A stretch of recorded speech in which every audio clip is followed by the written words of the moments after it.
Warning, warning, you are now entering Anime Surge, your podcast for all things anime.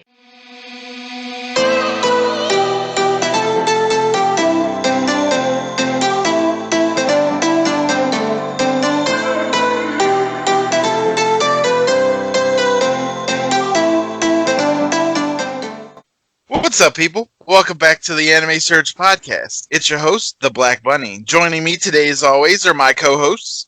Hello there. It's Dota Chain, everybody. Hey, what's going on, everybody? Kotetsu here, as always. Hello, Anime Surge faithful. It's Trey13. General Kenobi. Let's hop right into it. So, what old anime series would you like to see a remake or a remaster of? Dotachin? Me and Trey have talked about this a million times. I would like to see a reboot, redo, whatever you want to call it, to the original 1979 Mobile Suit Gundam, with modern day, animation, kind of like the series of the origins of the Red Comet, series like that. I would love to see a new Mobile Suit Gundam. Yeah, just to see it nicer remade in the Gundam Unicorn animation style would be fantastic. That would be cool. Indeed. Kotetsu, what about you? For me, even though it's not necessarily a quote-unquote older anime, I would love to see Full Metal Alchemist, like the OG series, remastered with some of the new animation style, like especially some of the stuff that Studio Bones has been doing recently. I'm like thinking about that. As cool as that would be, I'm still so frustrated with the end of that story that I don't know if I could do it. Yeah, I was about to say, wasn't there a reason that Brotherhood was made? Because the original one was booty. Yeah. I mean, Brotherhood and the original FMA were kind of well, not the first, but one of the major series that literally went back and retconned the entire second half of what they made. Yeah, well, see, and that's the funny thing about Full Metal Alchemist, because if you really, really want to split hairs on it, technically the original anime is what retconned the story, because technically, they knew where they were going with it, but the anime studio just kind of said, yeah, we don't want to wait for this to finish. We got the equivalent of Soul Eater. Yeah. Oi. But I see that. That would be cool. That would be cool to see that older series, remastered. If anything, just forget that one. Just take Brotherhood and then redo it in 2020 Bones animation. There you go. Yeah. All right, what about you, Almost Wizard King? I would be right there with Dotachin in getting a remaster of Mobile Suit Gundam in the same animation style as Origins Advent of the Red Comet. But my second choice would be, I would like to see a remake of, or a remaster, however you want to put it, of Fist of the North Star. That'd be cool. So, for me, I'd like to see a digital remaster, not necessarily a reboot, because the old art style fits it so well, would probably be for Outlaw Star. Because Outlaw Star was one of those animes growing up that caught my love and attention, and between the characters and the great story and the killer action scenes, I just love to see everything nice, crisp, and clean. Kind of like how they did the HD 1080p versions of Gundam Wing. Yeah, that was a good series. I would watch that. Amen. Okay, so on to our first topic. As most of the anime fandom, our hosts are gamers as well. Our topic dives straight into the world of anime or anime-inspired mobile games, what they're about, how they are, and just how big the industry is. Two of our hosts, Dotachin and Trey, don't have too much experience with it, but me and Kotetsu are, I don't know, for lack of a better word, addicts, maybe? Yeah. We'll pretty much be one is admit you have a problem. Do we need to alert some rehab clinics? If only there was Gachapon rehab, there would be a lot of us in it. honestly. So, for instance, for anime-inspired or anime mobile games, there is one giant among giants, and that would be the infamous Fate Grand Order. And it's become so massive both in Japan and in America that it has grossed over $4 billion worldwide as of 2019. It is making roughly over, I want to say 80 to 90, depending on which, server it comes out, about 80 or 90 million dollars a month. Wow. That's ridiculous. Yeah, and I mean, that's nothing. In 2018, so 2 years ago, the estimated market value for mobile games was at almost $18 billion. Damn. No wonder Japan is moving away from their console gaming. No kidding. Like, look, can you just imagine how great of a, you know, sales tool mobile gaming has to be for the anime industry as a whole, and then vice versa? And then because of everyone's gambling addiction, not studios, but all the animes are branching out and getting their own series or their own games to make money on. So we've got now, before we had only Fate Grand Order, but now we've got stuff like the Seven Deadly Sins mobile game. We've got a Dragon Ball Z mobile game.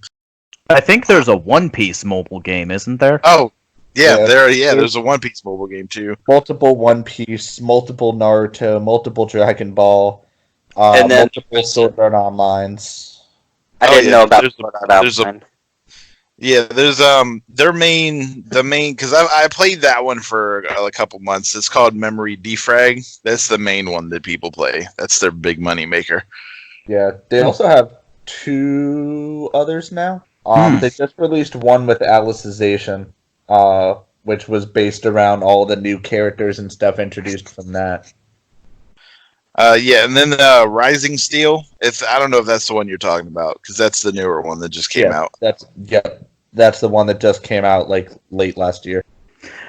Yeah, I know I've seen some some people I play card games with. They've had what was it? I think it's like Dragon Ball Dokkan, spelled Dokkan. Yep, I've seen them play Dokkan Battle. Yeah, Thank you. Yeah, that makes them a lot of money. Yeah, it does. There's also the Gundam game too. What was it? It's Gundam Build Divers. Yep. That game. That's a fun one too.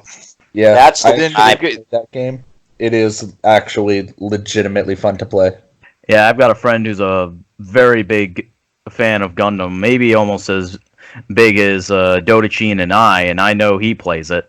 And then you've got Is It Wrong to Pick Girls in a Dungeon has one. What? Warrior 3. I'm honestly not surprised at that one. That's actually pretty fun. I played that for a little bit, and oddly enough, like the crazy thing is with these mobile games, we'll get a bunch of different crossovers that you wouldn't expect.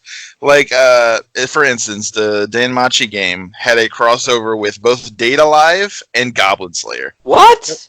Or you have a bunch of other just random gacha games that aren't actually based on like pre-existing content, but they'll borrow the rights or license the rights to like Fairy Tail, Full Metal Alchemist, and other animes, and do like temporary events where you can draw characters from those shows. Now that I've heard of. I think I've heard a little bit about those. And then it's even gotten to the point where they've become so popular that they've spawned their own anime series. So, for instance, Kantai Collection, and the biggest one would be Azure Lane, because Azure Lane is a monster, and it spawned its own anime from it. Which is actually a surprisingly good anime. Is it? Based on like sexualizing assault boats. It's pretty good. Wait, so Azure Lane and Kantai Collection both have the same premise? Essentially, yeah. There are a lot, surprisingly enough, there are a lot of ship girl animes. Because there's you got Kantai Collection, then you have Azure Lane, and then you've got Arpeggio Blue Steel. I probably butchered that name, but you get the point. No, Arpeggio of Blue Steel. I think I've heard that name once or twice. So first we had fighter jet girls, then we had boat girls, now we have Panzer girls. I feel like I feel like Tank Girls was first though. I feel like it was Tank Girls, then it was Boat Girls, then it was Plane Girls. Yeah, Panzer Girls first. That's it leads to so many questions that Craig. Don't ask questions. Just thank God it exists and move along with your day, Dodachine. You know what? Yeah, I'll do that. I've never realized that I wanted to see World War II battleships with, like, boobs and anime skirts before in my life, but now that I know it exists, I can die a happy man. It's like, how can something so big, so deadly and imposing be so adorable? Kotetsu and Black Bunny, what's y'all's take on Pokemon Go? Like, where would you categorize that? Somewhere between shit and maximum shit. See, I actually still enjoy Pokemon Go.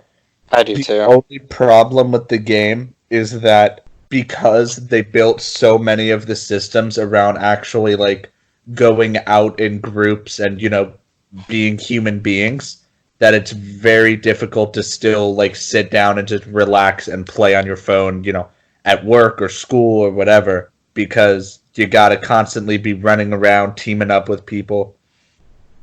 And even at that, the system of teaming up with people is just difficult.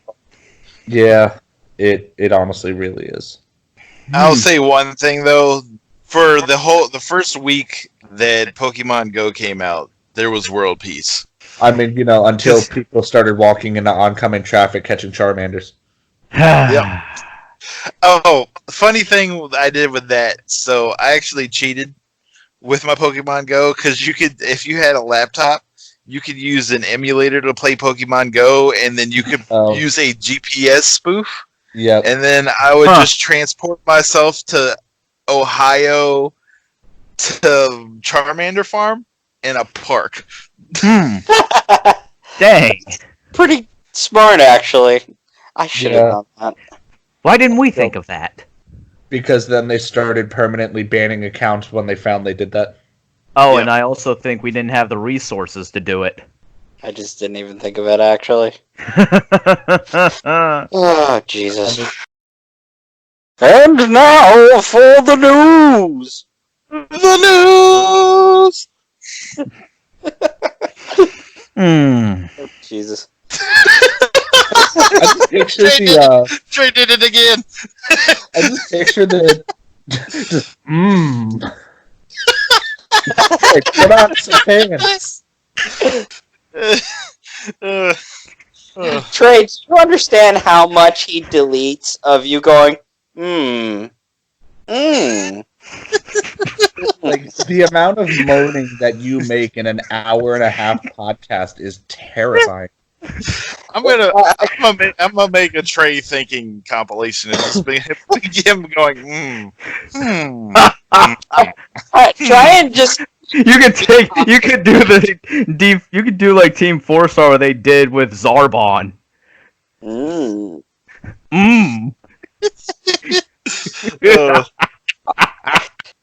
And please, for the love of God, just handle what you need to before the podcast so you don't do it here. Okay, let's try to do the news again. News. Time for the news! What's in the news today? News.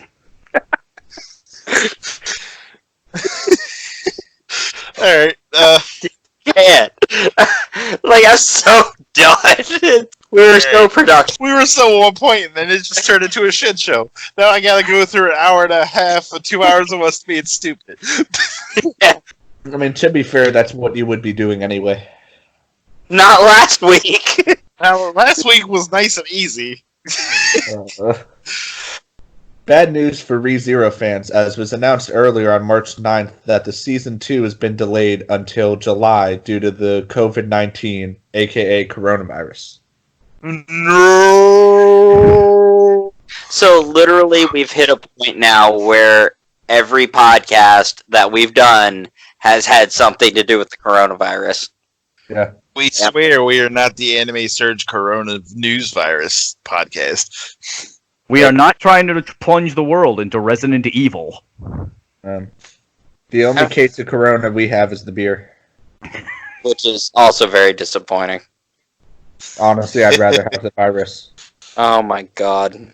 Yeah, no, but in all seriousness though, I was really looking forward to season 2. I really was, and the fact that we have to push it back to July is just frustrating. And that has to be, I mean, that's 2 animes today that have been postponed. Unfortunately. It's a sad, sad truth. Yep, and you know what? And you know, my thoughts go with the people in Japan. I really do. It has to be pretty bad. And of course, I think we established a couple weeks ago, some of these anime companies obviously like ship some of the work over to China. So that's part of the delay as well. But, you know, it sucks. It really does suck.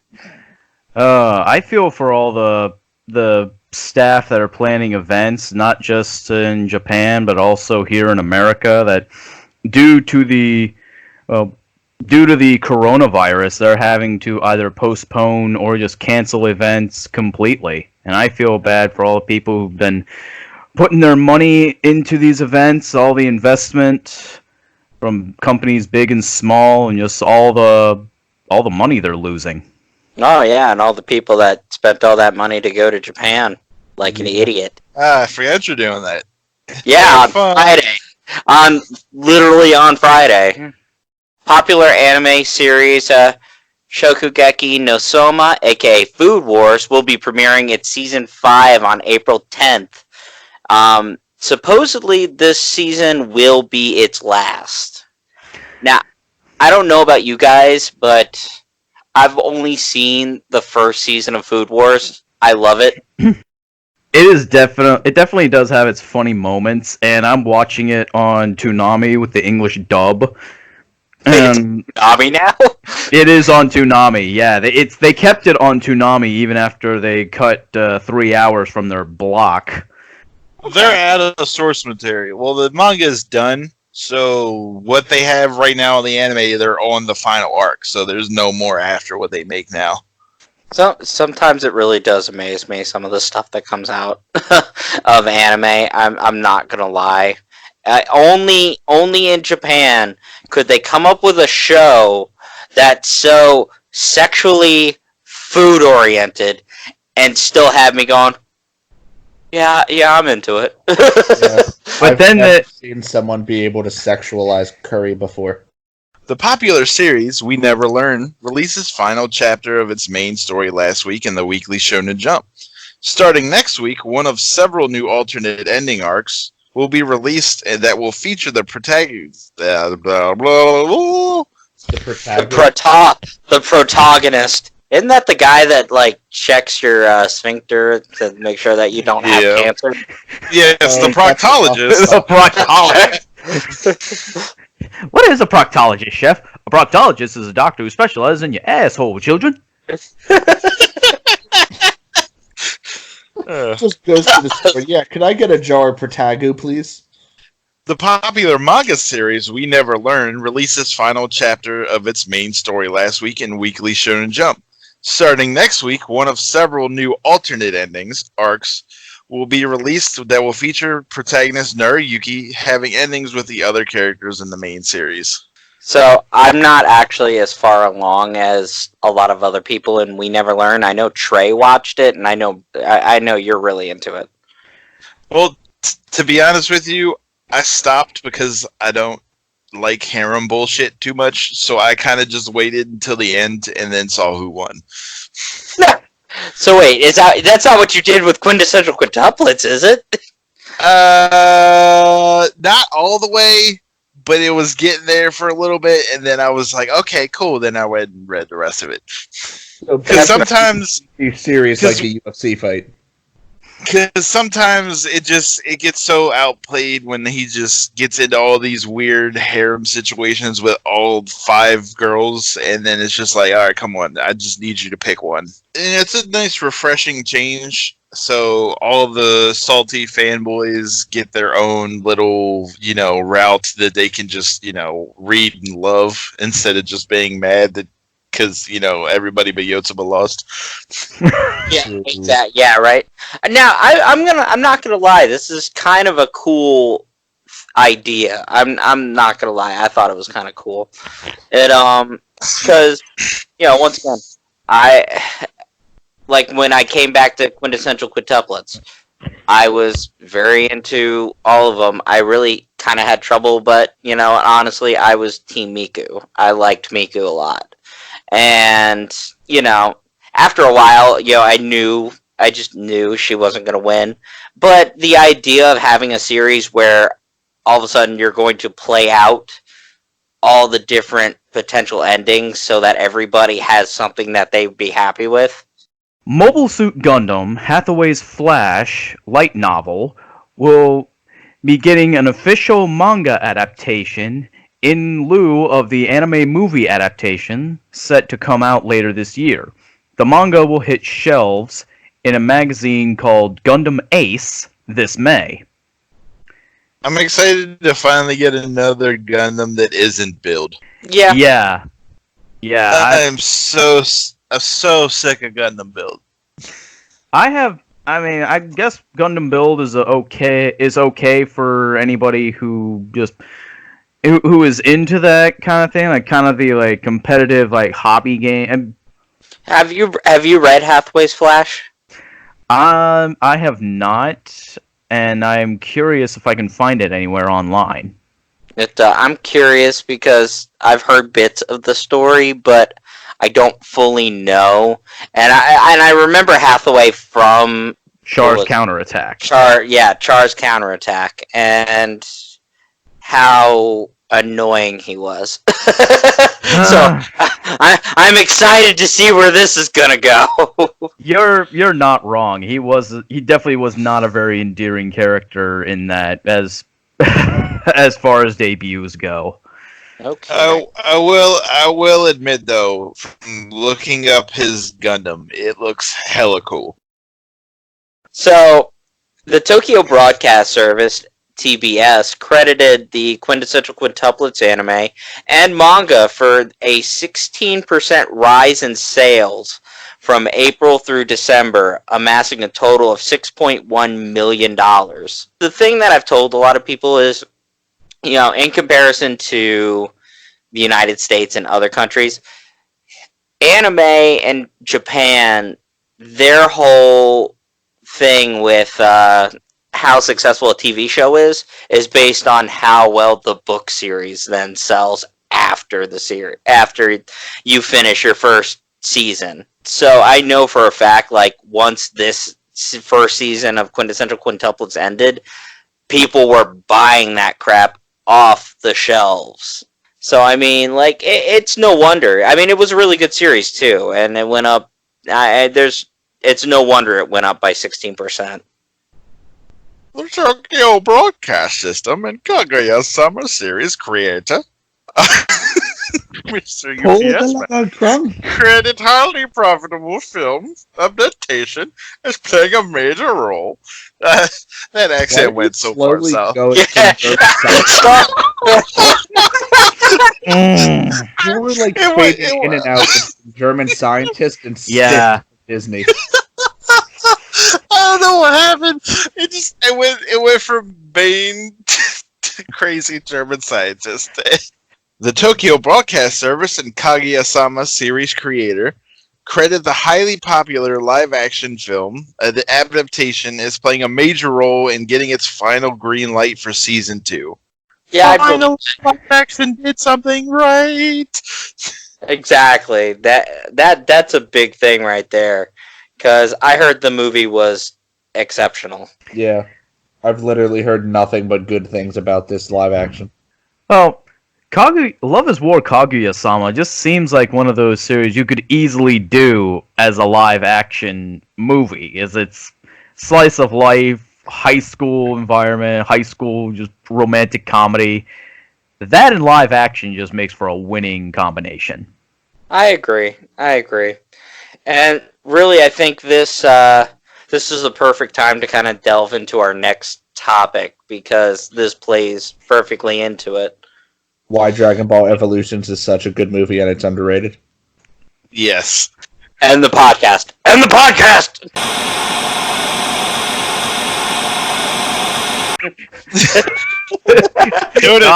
Dota Cheatin has been itching for like 4 weeks to talk about live action. So we're finally going to segue from our live action Kaguya-sama.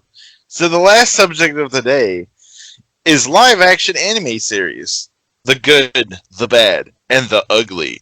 What are some of the horrible, the worst of the worst live actions of note?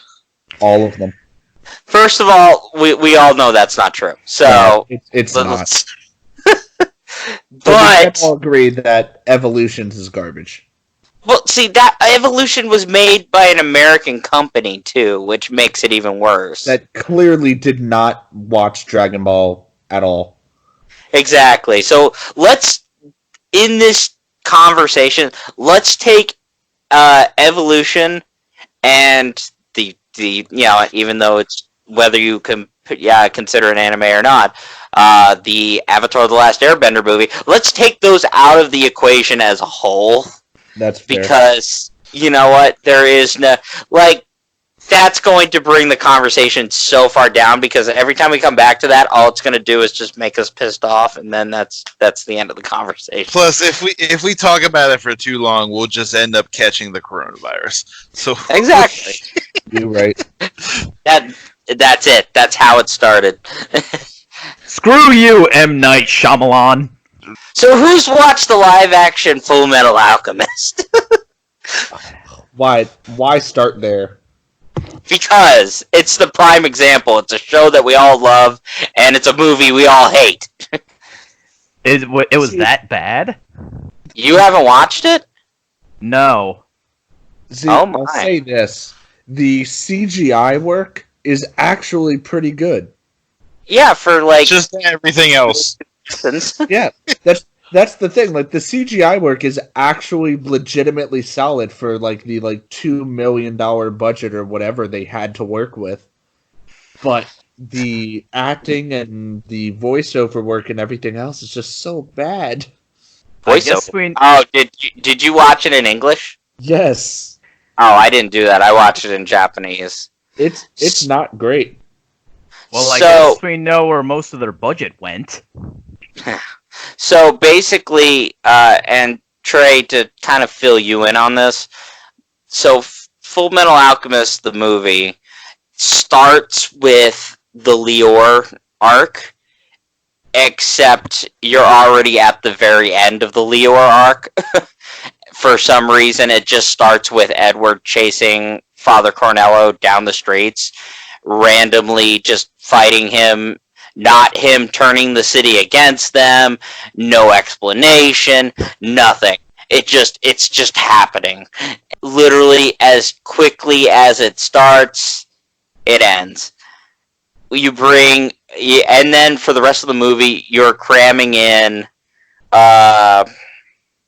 Maze Hughes, the Fifth Laboratory, the homunculi zombies from the end of the series, Lust getting killed, Dr. Marco getting found, Dr. Marco getting assassinated, Shao Tucker, Nina.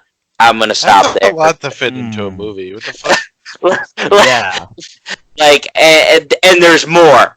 It's about a 2-hour long movie, and they crammed in so much, and it's so out of place. And there's no fear of King Bradley. That's another thing. There's no father. Shao Tucker takes a more villainous role in this, and it just doesn't make sense to me at all. Yeah. Wow. Like, I feel like they used Full Metal Alchemist as like a bullet points version of what they wanted, and then just did their own thing.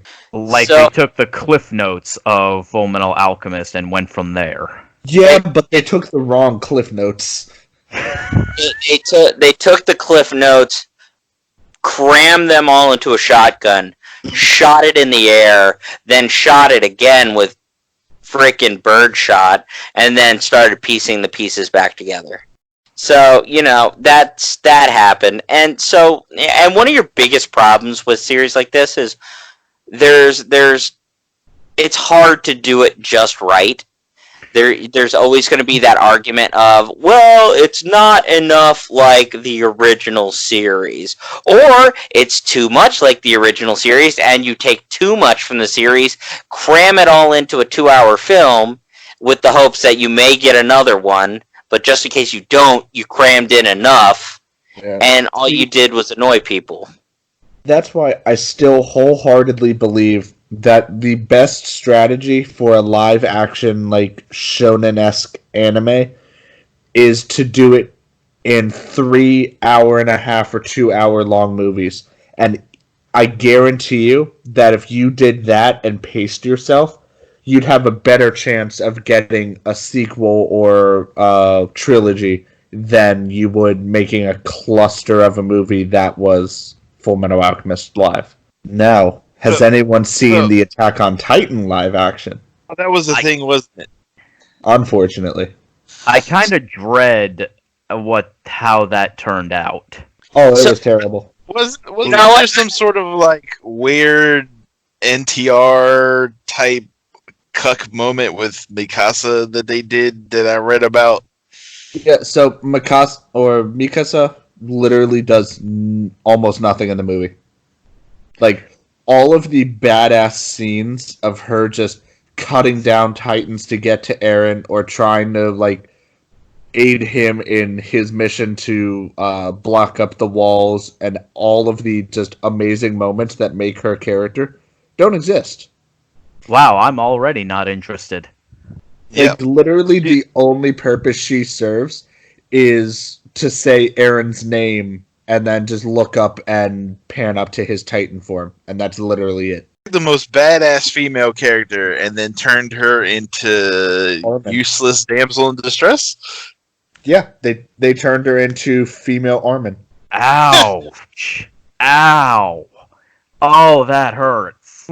So a couple of the, I guess, middle tier live action series before we get to the main one, because I know Dotachin is just like itching to talk about it, but we're not going to get to that just yet. So some of the middle tier live action, I would probably have to say Bleach. Yep. Live action was pretty. It wasn't like, groundbreaking like the one that Dotachin is dying to talk about, but it was definitely not a waste of time. No, I would say they actually kept to the source material pretty well. Did you? I'm just out of curiosity, and I didn't see it. Death Note. Death Note. Death Note is along the turn. Death Note is in the same category as Dragon Ball Evolution and Avatar: Last Airbender. Thank God! I had a feeling it was going to be, and I've heard that, but I've never actually met anybody that watched it. Wasn't that released on Netflix? It was, and I never watched it. It was bad. It was super bad. So, I've heard this. If you go into that movie thinking of it as a separate series with the same general source material, it's better than if you look at it as a live action of Death Note. Okay. I guess that makes sense, yeah. Okay. It just lessens the dumpster fire. That's pretty much it. Pretty much. But it's still a dumpster fire. Oh, I heard there's a live action Gundam somewhere out there in Japan.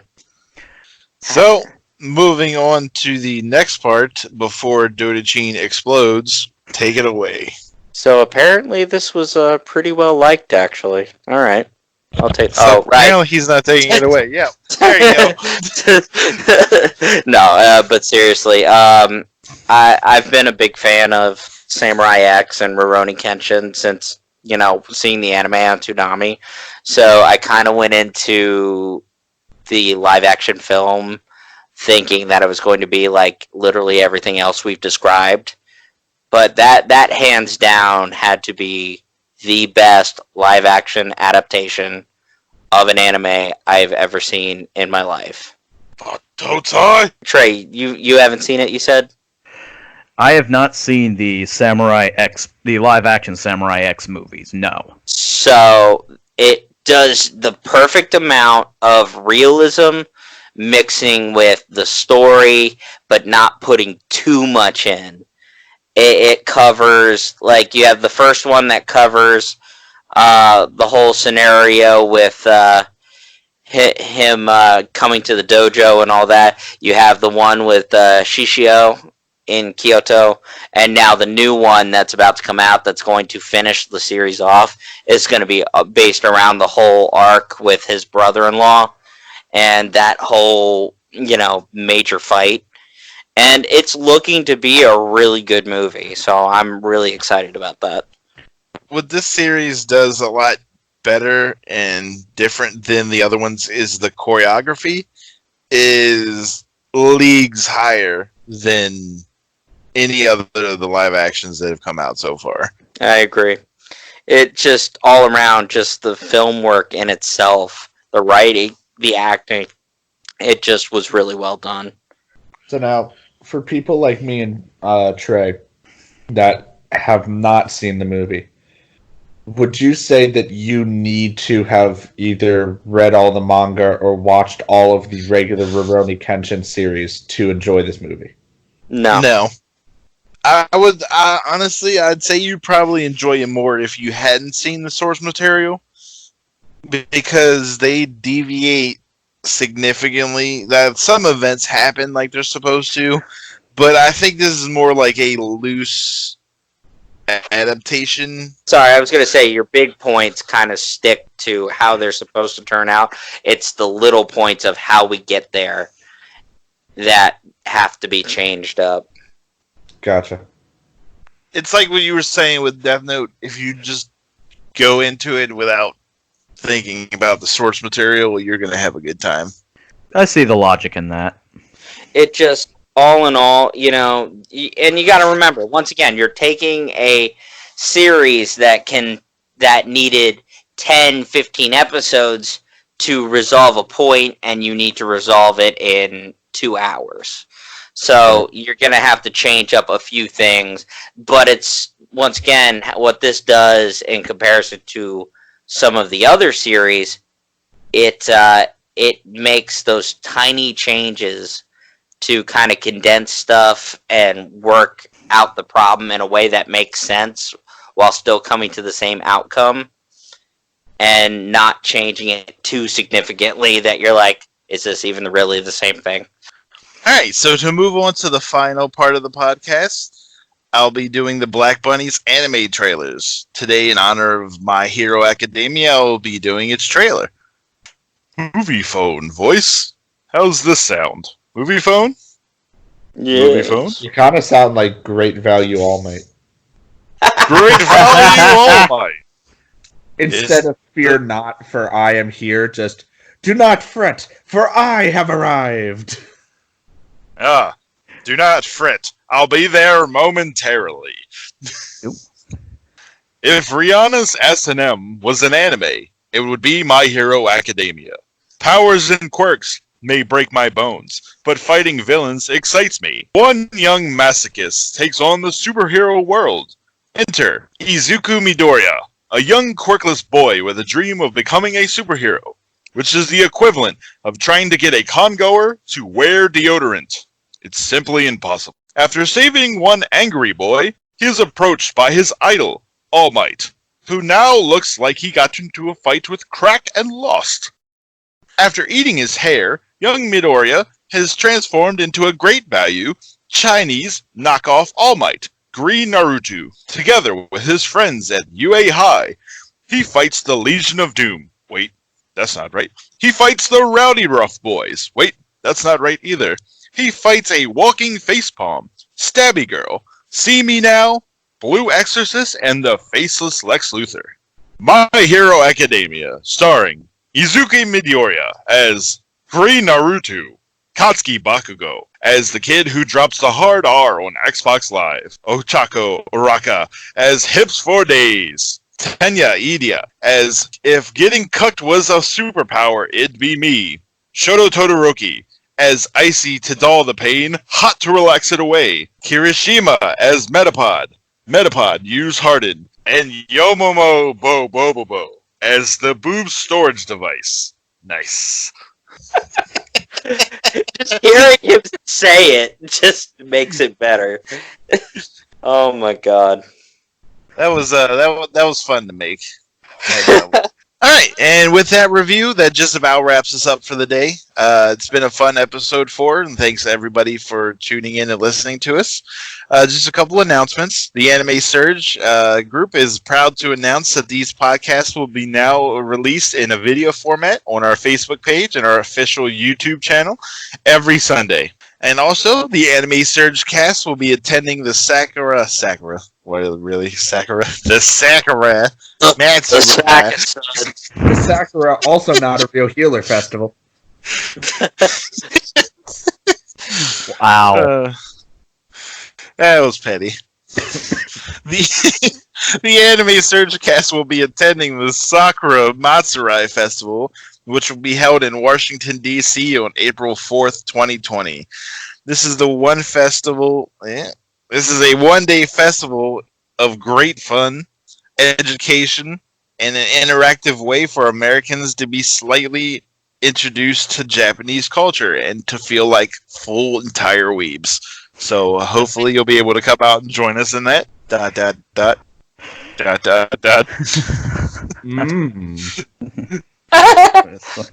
that we're all back together, I can finally say it again. This is BBDTK signing out. Sig Zeon. Sig Zeon! What they said.